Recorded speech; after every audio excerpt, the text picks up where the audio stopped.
All right.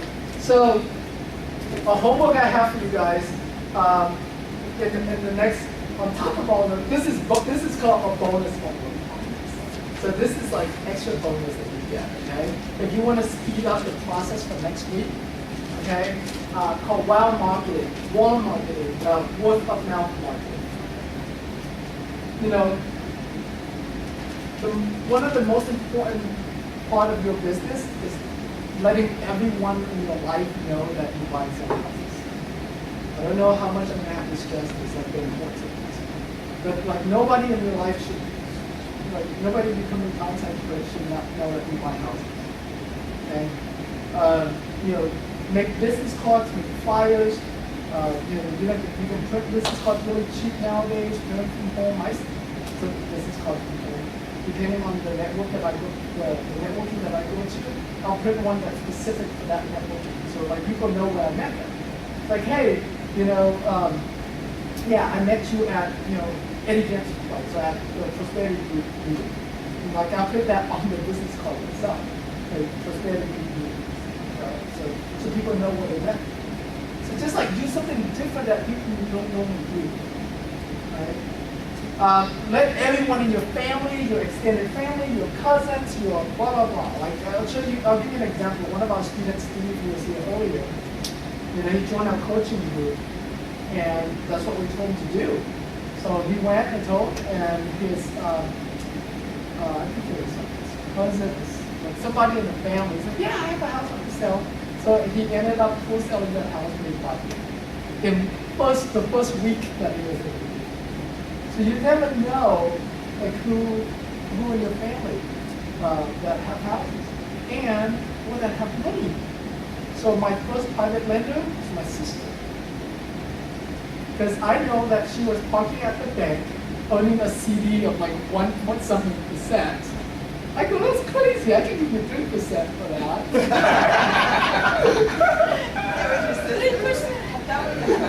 You know, so.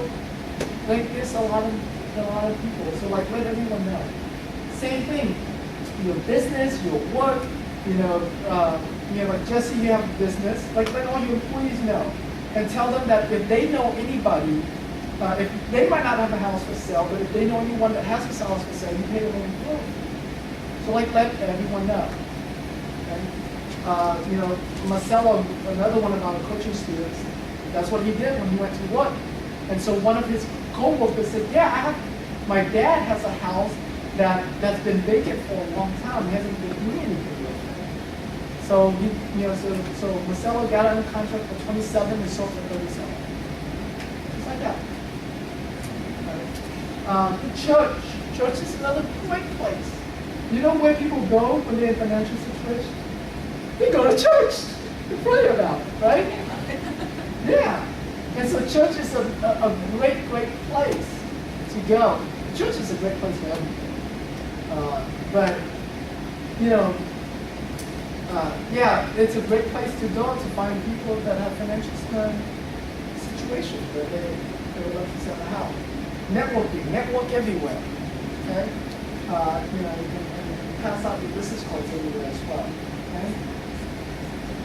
So that's your bonus homework. You don't have to take that on. You do have to take the other homework on, meaning each day for the next 5 days that you're committed to adding 5 buyers on the buyers list. Like 5 person that says, yeah, I'm interested in buying houses. Okay? And this is your bonus. Because next week it's going to be all around finding sellers, finding buyers. And so don't be surprised if you do a good job here with your buyers list this week, that you will have a house and got actually got some kind of money in your bank account by the end of this week. It happens that fast. Well, as you're identifying preferences in particular areas that investor buyers are active, when you flip around the marketing, yeah, targets in those areas. Yeah, you can. You know, it's a little bit tricky because you have different types of buyers. So, for example, you know, the type of buyers that have the most the type of properties or areas that have the most buyers are your bread and butter, 3-bedroom, 2-bath, landlord type buyers. So typically those homes, the value is somewhere between like $80,000 to $120,000. They're typically built in the 80s. So that's very common. And then, but then you have the low income, the under $80,000, where you have a lot of contractor type buyers. And then you have the like over 150 or even over 200, you have a lot more experienced rehabbers. Where even if the house needs like $50,000, $80,000, $100,000, so of course the bigger price range, the more money you're gonna make, because there's more margin in it. Right? It's kind of hard to make, 20 grand off an $80,000 house, right? It's easier to make 20 grand off a $200,000 house. But then, but if you search for like where there's a lot of those buyers, they don't have the volume. It's just that the deal is more money. But generally speaking, like I said, if you want just bread and butter, landlords, look for any areas that have homes that are valued around, 80 to 120,000. The reason being is because that's where they can still get that 1% cash flow. They still get good cash flow, and not to pay their property taxes and all that. But if you want to go after bigger deals with rehabbers, then go look after neighborhoods that are trending, like neighborhoods that are going up, like Westbury, Mineland, these, Oak Forest area, neighborhoods that are house moving really fast. One of the things that you can do with the MLS. So let's say you go in and you do search, and so you see here zip code 77083 has 117. Let's say you do another zip code. Let's say 77018, which is this zip code here. You only have 72, right? And so, so if you were to market for deals, then the other zip codes is better because it has more, if you go after volume, it has more volume, right? But this zip code's better because, like you can make 40, 50 grand on a wholesale deal in this zip code. Because the amount is different. Another zip code, in Spring is a good area too. 219, even better than 083. You see that? No, that was sold for cash in the last 6 months. Huh? Yeah, that was a foreclosure. Yeah, I'm just doing very specific on these foreclosures. If I take out foreclosures, then this should be a lot more.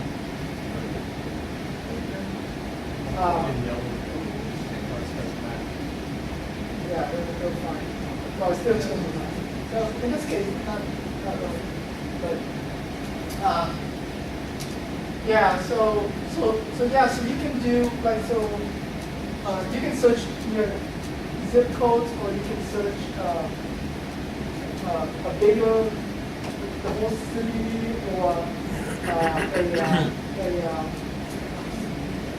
an area, and then you can export it and then sort it to see which zip code they're from.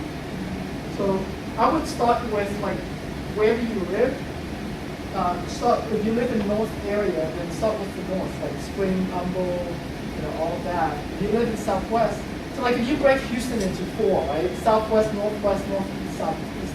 If you're in southwest, start with southwest. If you're in southeast, start with southeast. If you're in northwest, start with northwest. So on. Okay? Houston is so big. I mean, there's good neighborhoods every part of town.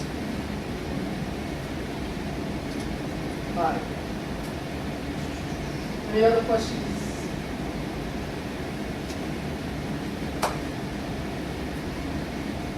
Yeah, and like if you like Section 8, for example, then you get a list of all the Section 8s. Okay? So you go back to your search result here, and you compile all of the zip codes, you put an Excel file, and you sort it, and see which zip code has the most Section 8 property. That tells you that's the zip code that has the most Section 8 landlords.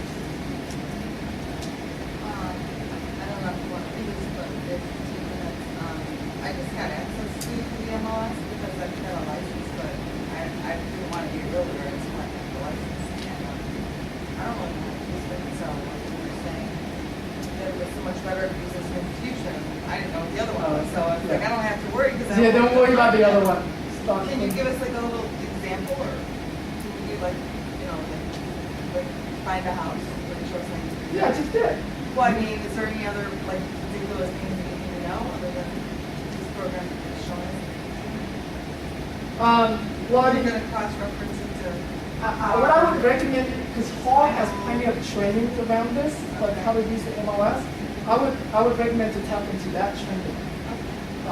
Because depending on what you're trying to do, it's different. Like if you're running comps, it's different. If you're doing what I'm doing here, which is researching like back data, that's different. Yeah, if you're just looking for cash buyers, that's different. So there's so many different ways to use the MLS. But most of the time, what you're going to use the MLS for is just to run comps on it. Yeah.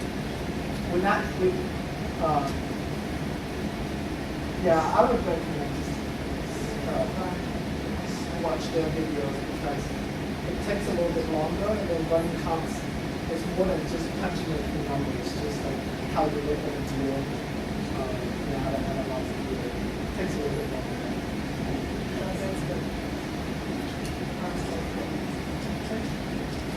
Any other questions? Wow, did I do a good job? Is that why you guys all get your questions answered? All right, so we get to go home early, 7 minutes early.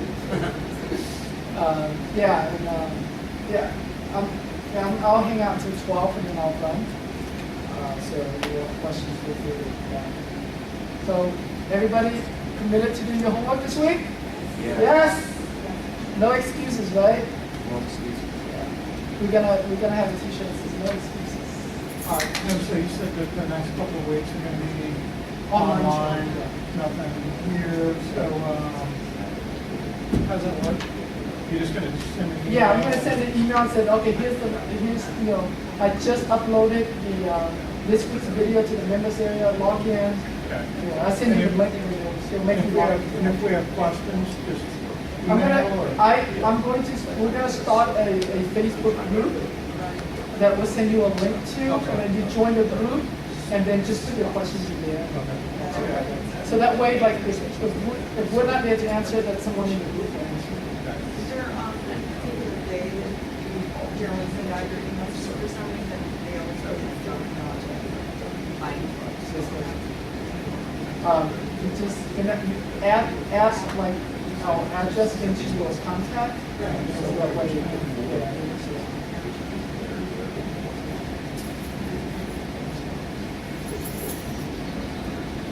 So any other question? Which Saturdays do we typically meet? Oh, meeting. Actually, our meetings are going to be on, not Saturday, on Wednesday, the second Wednesday of each month. We meet 2 hours before the normal networking meeting. So the normal networking meeting starts at 7, we meet at 5.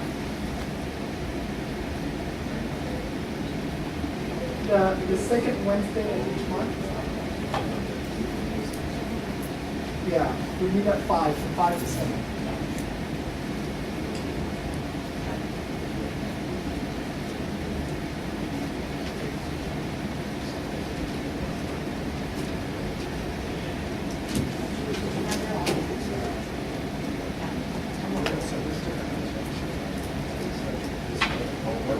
Any other questions?